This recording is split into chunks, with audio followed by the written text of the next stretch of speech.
Staffy, 6letá fenečka staffordského teriéra. No ale panička umřela, takže čeká na pánička, který by si ji vzal. Ale protože ráda papa, no tak by byla taky ráda, kdyby něco dobrýho od něj dostala. Jmenuje se Tombo, je to jednoroční kříženec Beagla, je to miloučkej pejsek, který má pochopení pro legraci. No ale jak se dostal do útulku?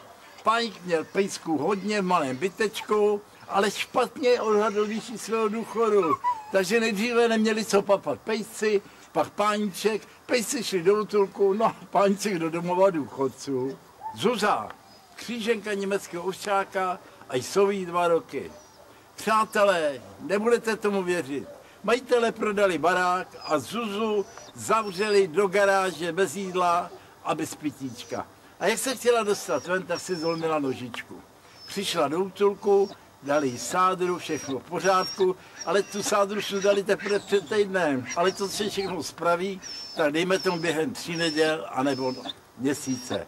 Jmenuje se Lord a je mu 5 let. Je to typický jezevčík, přátelé. No je veselý a přitom je paličatý, ale se smyslem pro každou legraci. Takže co by to chtělo? Páňka, který by byl odolný na jeho lumpárničky a který by měl taky takový smysl pro humor, jako mají tyto jezevčíci.